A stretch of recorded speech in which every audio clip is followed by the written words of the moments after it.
Assalamu alaikum. Good evening, everyone. Thank you so much for inviting me here tonight. So, আমি আসলে I think very right question যে Bangladesh being like one of the largest producers for a lot of crops, আমরা কেন আসলে ন্যায্য দামে খাবারটা দিতে পারছি না বা কি কি চ্যালেঞ্জ এবং হচ্ছে কি কৃষক অন দ্য আদার হ্যান্ড ন্যায্য দাম পাচ্ছে না। তো এখানে আসলে আমি এর আগে একবার দ্রব্যমূল্যের ঊর্ধ্বগতি নিয়ে প্রোগ্রামে একটা কথা বলছিলাম। তো আমি ওইখান থেকে কিছু রিক্যাপ টানবো আর এরপরে বাকি ইন জেনারেল বলবো। তো আমি পলিটিক্যাল পার্টিদের কমেন্ট শুনছিলাম, বাট আমার কাছে মনে হয়েছে যে it doesn't reflect the right numbers. মানে আমার কাছে মনে হয় যে সবাইকে একটু আমাদের এটা নিয়ে আরও অ্যাওয়ারনেস ক্রিয়েট করতে হবে যে আমরা আসলে কোথায় আছি, আমরা কি আসলে কৃষকের উৎপাদিত খাবার খাই কিনা। আমার মনে হয় যে আমরা ইন জেনারেল জাতি হিসেবে কবি সাহিত্যিক আমাদের মধ্যে ইমোশন অনেক বেশি, আবেগ অনেক বেশি, আমরা সব কিছুকে জেনারেলাইজ করতে চেষ্টা করি। তো একটু বলি কেন এই কথাগুলো বললাম। কথার কথা হচ্ছে যে আমি যে খাবার খাচ্ছি তার কত শতাংশ আসলে কৃষকের উৎপাদিত খাবার, এটা কিন্তু আমাদের একটু দেখা উচিত। যেমন আমি যদি বলি আমরা ওয়ার্ল্ডের খাদ্য ইম্পোর্টের দিক থেকে ওয়ার্ল্ডের থার্ড লার্জেস্ট, আমরা কিন্তু পপুলেশনের দিক থেকে 8 লার্জেস্ট, তাহলে হিসাবের তুলনায় কিন্তু আমরা অনেক বেশি খাবার আমদানি করি এবং এখানে নাম্বারগুলো কিন্তু খুবই অ্যালার্মিং। আমি যদি বলি আমরা প্রতি বছর আমাদের যে আমরা বলছি যে আমাদের সুজলা সুফলা শস্য শ্যামলা সব জায়গায় গ্রিন, আমরা রাস্তার দুই পাশে কিন্তু ক্ষেত আর ক্ষেত দেখি, কিন্তু এত ক্ষেত শস্যের ক্ষেত থাকার পরেও আমরা কিন্তু আমাদের যে ইভেন চাল খাই সেই চালের প্রায় 10 থেকে 15 ভাগ আমরা আমদানি করি। আমরা প্রতিদিন সকালে রুটি খাচ্ছি, রুটির যে মেইন ম্যাটেরিয়াল গমের প্রায় 91 থেকে 95 ভাগ আমরা আমদানি করি। আমরা যে কথার কথা চিনি খাচ্ছি, একটু আগে চা কফি খেলাম, চা কফির সাথে চিনি বছর ভেদে 97 থেকে 99 ভাগ আমরা আমদানি করি। আমরা যে ডাল খাচ্ছি, ভাতের সাথে ডাল তো মাস্ট, ডালের প্রায় 60 থেকে 70 ভাগ আমরা আমদানি করি। আমরা যে চাল ডাল তেল চিনি, এবার তেলে যদি আসি, তেলে পাম তেল 100 ভাগ আমদানিকৃত, সয়াবিন তেল 90 থেকে 95 ভাগ আমদানিকৃত। আমরা যে মাছ খাচ্ছি, মুরগি খাচ্ছি, গরুর মাংস খাচ্ছি, ডিম খাচ্ছি, প্রত্যেকটার যে র মেটেরিয়াল কর্ন হুচি ভুট্টা সেটা প্রায় 60 থেকে এখন একটু কমেছে, প্রায় 50-60 ভাগ আমদানিকৃত। তো আসলে কৃষিজাত পণ্যর কতখানি আমরা আসলে কৃষকের উৎপাদিত খাবার খাচ্ছি, কতখানি আমদানিকৃত খাবার খাচ্ছি, এটার মধ্যে কিন্তু আমার কাছে মনে হচ্ছে একটা রিয়ালিটি চেকটা দেওয়া উচিত। এবং শুধু তাই না, তার চেয়েও বড় অ্যালার্মিং জিনিস হলো যতখানি না আমরা উৎপাদন করছি সেই উৎপাদিত পণ্যের যে বীজ সেটাও আমরা আমদানি করি। আমরা একটু বুঝাই, আজ থেকে বিএডিসি যেমন একসময় অনেক কাজ করতে এটা নিয়ে বাংলাদেশ কিন্তু অনেকখানি সেলফ সাফিসিয়েন্ট ছিল সিডের দিক থেকে। এখন যেই শস্য উৎপাদিত হচ্ছে শস্যের ধানের হাইব্রিড ধানের প্রায় 20 ভাগ আমরা বীজ আমদানি করি। আমরা পাটের ওয়ার্ল্ডের সেকেন্ড লার্জেস্ট প্রডিউসার, কিন্তু পাটের প্রায় 80 ভাগ বীজ আমরা আমদানি করি। আমরা ভুট্টার প্রায় 90-95 ভাগ বীজ আমদানি করি। আমরা সে ফর এক্সাম্পল সয়াবিন বা অন্য যেই অথবা ডাল এই ধরনের যে শস্য সেগুলোর তো প্রায় 80-90 ভাগ বীজ আমরা আমদানি করি। তো আমরা আসলে কতখানি কৃষিজাত পণ্য দেশের জন্য উৎপাদন করছি আর কতখানি কি করছি, এগুলো হচ্ছে একটা রিয়ালিটি চেক আমি দেওয়ার জন্য নাম্বারগুলো বললাম। এখানে অনেক অ্যানালিস্ট আছেন, আপনারা আমার চেয়ে অনেক ভালো অ্যানালিসিস করতে পারবেন। এগুলা এভেলেবল ডেটা, এটা না জানার বা না বোঝার কোনো কারণ নেই, কিন্তু unfortunately none of the policy makers, none of the political parties are emphasizing on these numbers. এগুলা নিয়ে অনেকের আইডিয়াও নাই, এগুলা নিয়ে এনাফ রিসার্চও নাই, এবং এগুলা নিয়ে অত একটা কাজও হচ্ছে না। সেটা হচ্ছে একটা ব্যাপার। সেকেন্ড একটা জিনিস আমি যদি এবার আসি, যে আমি রিয়ালিটি চেক দিলাম, এবার যদি আমি কয়েকটা ব্যাপার নিয়ে কথা বলি যে আসলে কোথায় কোথায় কাজ করতে হবে।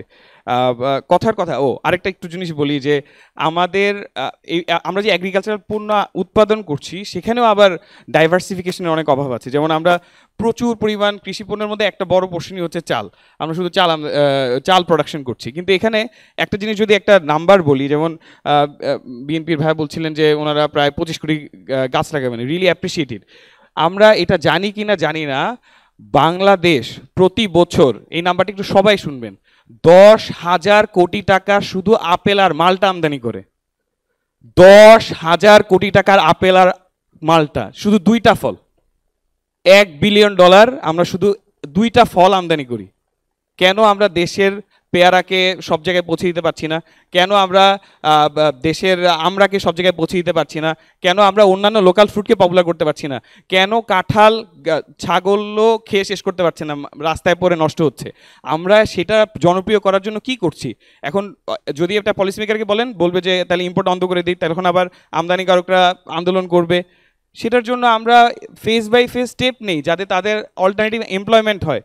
We can not import $1 billion of fruits, we can not afford to do that. বাংলাদেশের রপ্তানি আয় কত?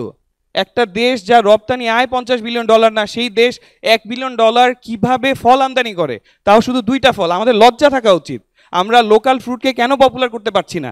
এটা নিয়ে কারো কোনো মাথা ব্যথা নাই, কেউ কোনো কথা বলছে না, কোথাও কোনো সংবাদ হচ্ছে না, কেউ কিছু লিখছে না। কেন? আমাদের সাংবাদিকদের, পলিসি মেকারদের, রাজনীতিবিদদের কাজটা কি তাহলে? আমরা তো এগুলো নিয়ে কেউ পড়াশোনাই করছি না।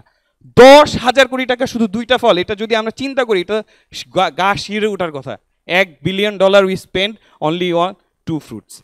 এটা গেল একটা ব্যাপার। আমি আরও কয়েকটা পয়েন্ট বলবো, একটু সবাই শুনি। কেন আমরা প্রত্যেক বছর দেখবেন, আমরা যখন কথা বলি দেখি যে নিউজে আসে প্রতি বছর আলুর বাম্পার ফলন, টমেটোর বাম্পার ফলন। Bumper is a vague word, this is মানে এর চেয়ে বাজে শব্দ আর হইতে পারে না। মানে বাম্পার কি ভাই? বিবিএস এর ডেটা থেকে আমি কোনো কিছু রিলাই করতে পারছি না। সরকার কোনো সিদ্ধান্ত নিতে পারছে না যে কতখানি আমদানি করা লাগবে, কোন সময় গিয়ে আমদানি করা লাগবে। If you see India's policy, ওরা প্রত্যেক বছর ফোরকাস্ট করছে যে কোথায় বন্যা হতে পারে, কোথায় ঝড় হতে পারে, সেটার অনুসারে পরের বছরের আমদানি নীতি কী হবে সেটা অলরেডি ডিসিশন নিয়ে ফেলে 1 বছর আগে। আমরা 11th আওয়ার 11তম মাসে গিয়ে সিদ্ধান্ত নেই, ও এই বছর আমাদের আলুর shortage, we need to import potato. ও এই বছর আমাদের টমেটোর shortage, we need to import tomato. তো অটোমেটিক্যালি স্পাইক হয়। এতগুলা মানুষ একসাথে যদি অ্যাট এ টাইম পারচেস করে, একটা নিউজ যদি বের হয়, স্পাইক তো হবেই। এই স্পাইক কীভাবে থামাবো আমরা? এবং এখানে একটা মজার জিনিস বলি, আমরা কিন্তু টমেটোতে স্বয়ংসম্পূর্ণ না। প্রতি বছর কিন্তু টমেটো আমদানি করতে হয়। টমেটোর মতো ফসল কেন আমার আমদানি করতে হবে? আমরা 1 কেজি চালের দাম কত আর 1 কেজি টমেটোর দাম কত? কেন আমরা টমেটোতে সংসম্পূর্ণ হতে পারবো না? আমাদের কয়টা কোল্ড স্টোরেজ আছে to support, to keep the tomato যখন হারভেস্ট হচ্ছে? কি পরিমাণ টন টমেটো প্রতি বছর নষ্ট হয়? কেন? কারণ হচ্ছে খামারি, এই যে আমরা বলছি সেন্টার হবে, সেন্টারে আমরা কৃষক পণ্য বিক্রি করবে, পণ্য বিক্রি করে রাখবেন কোথায়? Where is the facility to keep the products produce? রাখার মতো তো কোনো কোল্ড স্টোরেজই নাই। আলু যে পরিমাণ নষ্ট হয়, টমেটো যে পরিমাণ নষ্ট হয়, এগুলো নিয়ে ইভেন কাঁচামরিচ আপনারা দেখবেন প্রতি বছর কাঁচামরিচ এবং লেবু বছরের একটা সময় গিয়ে, বর্ষার ঠিক পর গিয়ে, ওই সময় গিয়ে কিন্তু দামটা বিশাল আকারে স্পাইক করে। তা আমাদের যে রিপোর্টগুলো হয়, যে অ্যানালাইসিসগুলো হয়, সেগুলো থেকে আমরা এগুলো দেখতে পাই না? আমরা দেখে এটার ব্যাপারে কোনো অ্যাকশন নিতে পারি না? এই জিনিসগুলা কোথাও কোনো আমি অ্যাকশনও দেখি না। এখন এইটার জন্য ওই যে আগের সেশনটা I was really appreciating the statements that they were saying. We need more and more FDIs. We need more and more big visionary steps. আমি আরও কয়েকটা কথা বলবো এখানে। একটা যদি বলি যে সে ফর এক্সাম্পল, আমাদের এগ্রিকালচারে একটা বড় ধরনের ডাইভার্সিটি তো লাগবেই, বাট আমরা একটা জিনিস হচ্ছে কি, আমাদের আসলে ধরেন সে ফর এক্সাম্পল সিচুয়েশনটা এরকম, এক টুকরো কাপড় আছে, এখন এটা দিয়ে আমার নিম্নাঙ্গ ঊর্ধ্বাঙ্গ দুইটাই ঢাকতে হবে, এই সিচুয়েশন। আপনি যদি ধরেন মনে করেন যে ডাইভার্সিফাই করতে যান, তখন কিন্তু ধরেন রাইস বা হুইট টাইপের ক্রপ আপনি আর প্রডিউস করতে পারবেন না, because you don't have enough land. এগুলোর জন্য বিগার প্ল্যান্স লাগবে। আমরা বলছি আমাদের মানুষ হচ্ছে man power, are they really man power? They are liabilities, because they are consuming your important dollars. কারণ তারা যেই খাবারটা খাচ্ছে, এটা আমদানিকৃত খাবার খেতে হচ্ছে। এখন এখানে কিছু স্টেপস দরকার। কীরকম স্টেপস লাগবে? বড় ধরনের ইনিশিয়েটিভস। সে ফর এক্সাম্পল, আমি রিসেন্টলি আফ্রিকায় গিয়েছিলাম গত মে মাসে। জাম্বিয়া ঘুরলাম, ইথিওপিয়া ঘুরলাম। 1 হেক্টর জমির দাম 10,000 টাকা। বছরে 2 থেকে 3 বার ফসল হয়। কিন্তু এখন ধরেন বাংলাদেশ থেকে কোনো ইন্ডাস্ট্রি যদি যেতে চায়, সেখানে ধরেন 100 হেক্টর বা 1000 হেক্টর 5000 হেক্টর জমি করতে চায়, Bangladesh bank policy will not allow it. Bangladesh bank বলবে যে আমি এখান থেকে ডলার নিয়ে যেতে অ্যালাউ করতে পারি না একজনকে। কিন্তু যদি সে না নেয়, তাহলে কিভাবে করবে? Go to those countries, Tanzania যান, উগান্ডায় যান, কেনিয়ায় যান, জাম্বিয়া যান, you'd see Indians are investing in millions.